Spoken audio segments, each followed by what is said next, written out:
Assalomu alaykum barchaga. Bugungi darsimizda sizlar bilan yana salomatlik to'g'risidagi yangi so'zlarni o'rganamiz. Keling, darsimizni boshlaymiz. Word number 1 is detoxify. It means to remove toxic or poison substance out of your body. Birinchi so'zimiz detoxify so'zi. Bu tanadagi zaharli moddalarni chiqarib tashlash degan ma'noni anglatadi, ya'ni tanani tozalash. Seaweed bath can help you to detoxify the body. Dengiz o'tlaridan tayyorlangan vanna tanangizni tozalashga yordam beradi. Her cells are dying every day and need to detoxify to live longer. Uning hujayralari har kuni nobud bo'lmoqda va uzoqroq umr ko'rish uchun u zaharli moddalardan tozalanishi kerak. Word number 2, build up.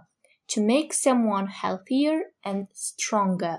Ikkinchi so'zimiz qayta tiklanmoq, yana sog'lom va baquvvat bo'lmoq. After the operation, he ate lots of fruit and vegetables to build up his strength. Operatsiyadan keyin u qayta kuch to'plash uchun ko'plab meva-sabzavotlar iste'mol qildi. He has always been encouraged to swim to build up the strength of his muscles. Uning muskullarining kuchini tiklash uchun unga suzishni doim tavsiya qilishgan.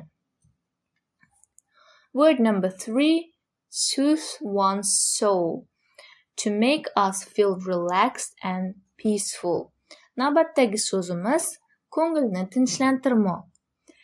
Would you like to sing me a song to soothe my soul?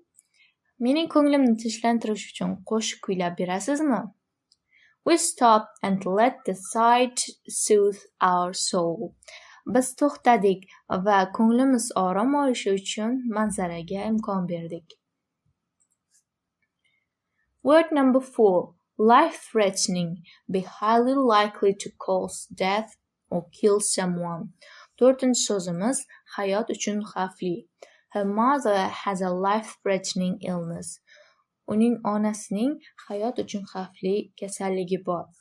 There are hundreds of life-threatening diseases lurking around us. Bizning atrofimizda ko'zga ko'rinmas hayot uchun xavfli yuzlab kasalliklar bor.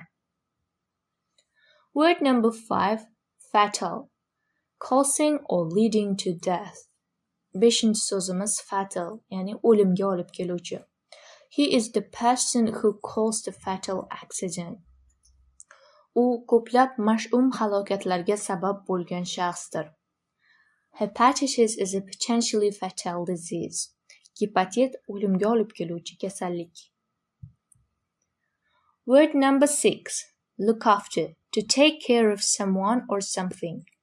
Oltinchi so'zimiz g'amxo'rlik qilmoq, qarab turmoq. He looked after my dog while I was out. Men tashqaridaligimda u mening itimga g'amxo'rlik qildi. The kids are being looked after by their grandparents. Bolalarga ularning bobo-buvilari qarab turishdi.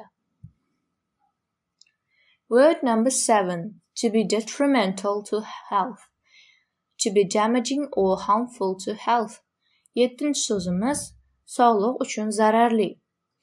Poor eating habits are detrimental to health. Nosog'lom ovqatlanish sog'liq uchun zararli.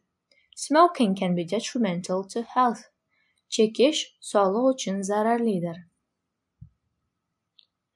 Word number 8, a fitness regime. A habit of taking regular exercise. 8-chi so'zimiz kundalik badan tarbiya. Her doctor has put her on a special fitness regime to help her get back to good health. Uning shifokori yana u oyoqqa turib olishi, ya'ni sog'lom bo'lishi uchun maxsus badan tarbiya rejimiga o'tkazdi. He has a new fitness regime to strengthen his back. U belini baquvvat qilish uchun yangi badan tarbiya rejimiga o'tdi. Word number 9, exhausted. It means very tired. 9-so'zimiz juda charchagan degan ma'noni anglatadi.